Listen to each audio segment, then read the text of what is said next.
He trained at an al-Qaeda camp in Afghanistan. After 9/11, he fled to a mountain hideout with Osama bin Laden. At one time, Khalid al-Jihani was a bomb maker for the world's best-known terrorist. I get special training for bombs and the electronic circuits of the bombs. Khalid isn't alone. In recent years, many other young Saudis have been drawn to extremist violence, committing terror attacks both on home soil and overseas. The Saudi authorities responded by arresting hundreds, while Americans imprisoned alleged Saudi terrorists at Guantanamo, Cuba. In time, the Saudi government faced a decision. Should they lock all these young men away for life, or should they attempt to reclaim them and show that reconciliation with society is possible?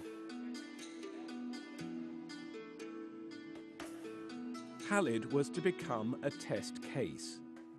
A well-educated young man, he thought hard before joining extremist groups in the mid-1990s. He says he decided to act after watching videos showing conflicts in which Muslims had become victims.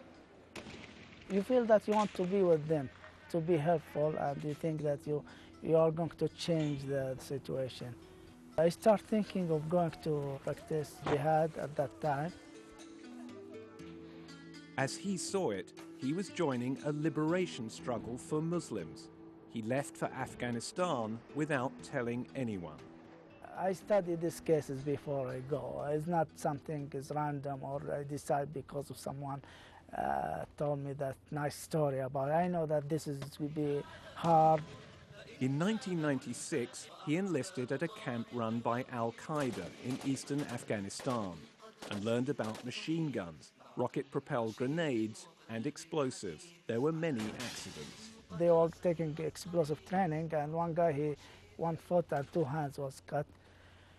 And but I said, okay, this is how it should be. May I be hurt, may I be killed, but this is what I choose to continue.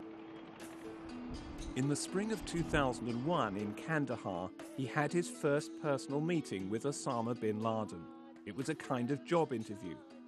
In the places that he lived, there is no electricity, no fans, nothing, no air condition. His desk, it was like he sat on the floor. But Khalid says he wasn't impressed. In 1997, he was known for us as a fighter. But in 2001, he became as president or as something like a leader of the world or something like that. I wasn't feeling good about being with him. I know that even his speech is written for him by someone. But by this time, Khalid was a wanted man back in Saudi Arabia. And despite his doubts about bin Laden, he decided to accept the offer of work.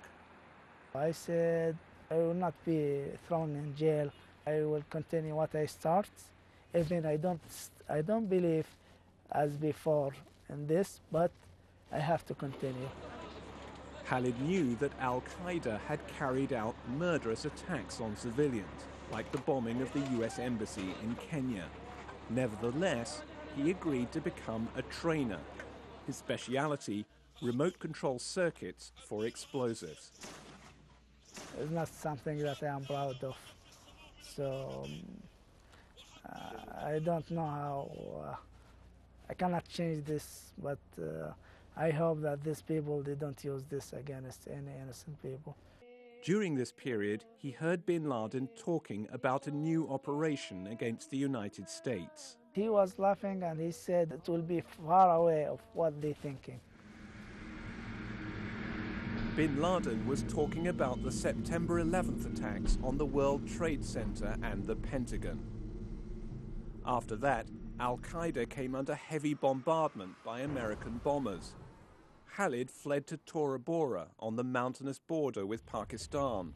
It wasn't long before the Americans' chief target, bin Laden, arrived there as well. We have in that night the most wanted guy, Osama bin Laden. So the situation is getting worse now. After a month of bombing, bin Laden fled to Pakistan a day ahead of everyone else. Today, a disillusioned Khalid regards him as a coward. He bring us to Tora Bora. He said, okay, we'll fight here until the end. Then he left the first one. For me, it was coward. Khalid was captured by the Pakistani military and handed over to the Americans in Kandahar. In Kandahar, the treatment, it was really bad. Hitting, beating, make us naked. I get hallucinated and I don't know where I am. Sometimes I feel that I am in a dream. Then a plane journey, destination unknown. It took more than 20 hours. He remembers feeling warmth and sunshine as he left the plane, still blindfolded. He had arrived at the American detention facility at Guantanamo. It was January the 17th, 2002. He'd be held there for the next 4.5 years. I said to myself, according to this treatment, if I go back to Saudi Arabia, I will kidnap American. Of course, you are mad and you're saying many things. But his hatred began to dissipate. He says a key moment in Guantanamo was when he was shown a film of 9/11. Before this, he'd only heard radio reports. I remember when 11 September's attacks happened, the first plane hit, the second hit, we were cheering and we were happy. Then when you start seeing the picture, you feel sorry that this is not right. This is not the war. We fight as a fighter, soldier, or we don't accept that our civilian being killed by American or by anyone. So why we accept that for their civilian?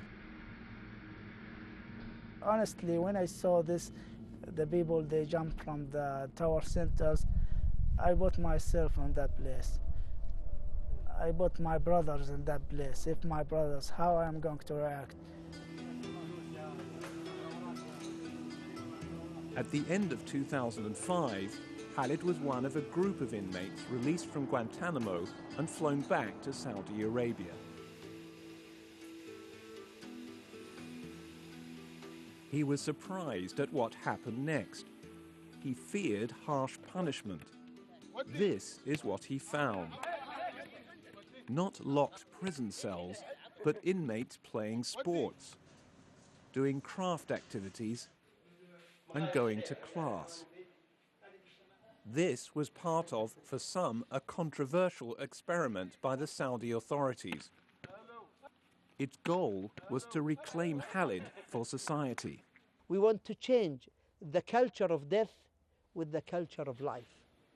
Hamid al-Sheikhi, a professor of sociology, helps run the Saudi rehabilitation program for young men accused of involvement in extremist violence.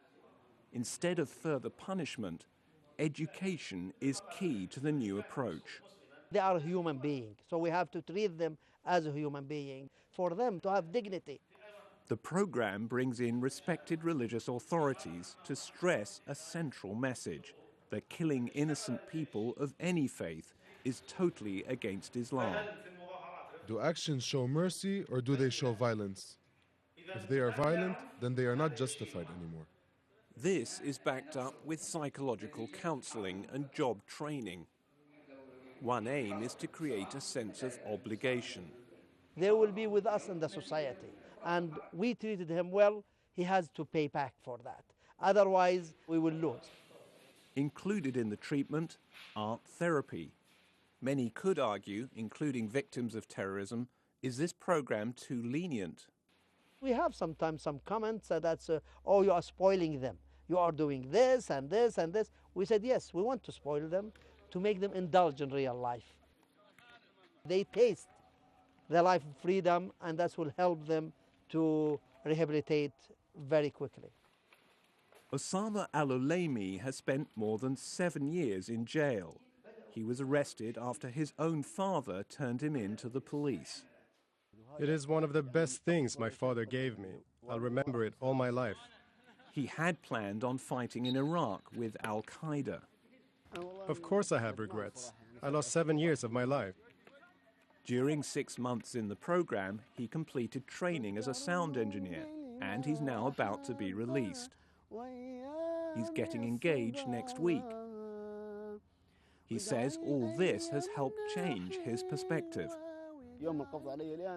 Why shouldn't I make the day they arrested me a positive turning point in my life, instead of it being a day when I joined a suicide operation and blew myself up?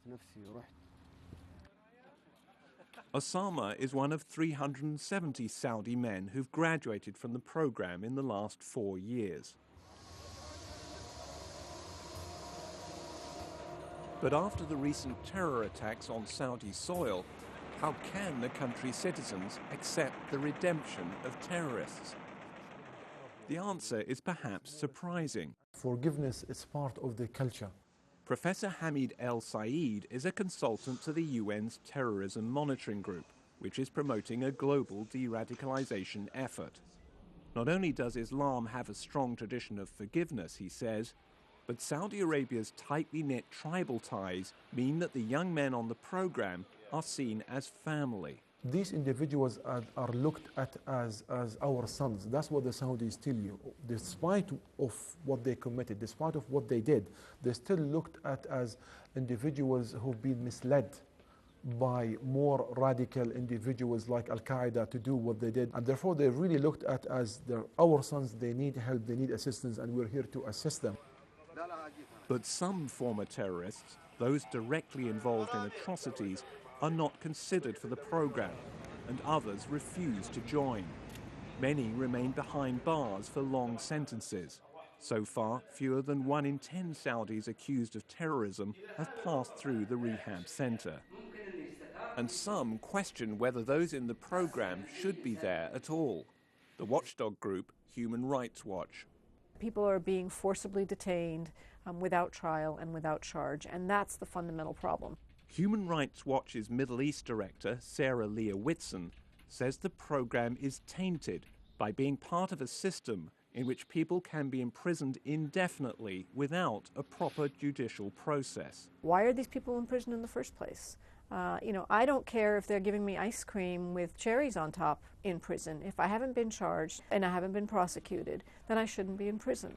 In response, Professor Sheikhi says 99% of the inmates who are transferred from regular prison to the rehab center are set free. They've already been to court. They've already been to prison. And now they are ready to be released. They finished their sentence. We can't add to their sentence. Professor Sheikhi says that very few rejoin terror groups after release, although the program suffered a serious setback in 2007 when several inmates fled to Yemen and declared they were continuing violent jihad. Overall, however, Saudi authorities say fewer than 10% return to violence, a figure that compares favorably with most prisons worldwide. Now it was the time to thinking about the decision, about the mistakes, and they have time now. During his time in prison and rehabilitation, Khalid was sustained by his family. He received pictures from them and he wrote messages back. He says it was these family ties that finally helped him alter his thinking. I said, okay, now I am going to change. I am going to care about my family. I am going to focus on my life. Kind of retire. I retired from all these things. Assessing that he no longer posed a danger to society, the Saudi government released him after 1 year, bought him a house, found him a job, and even helped him with a dowry so he could marry. Now I have good life. I have a daughter, and they have a new baby in the way. I have stable life, and I appreciate everything that's been done for us, that they gave us a second chance.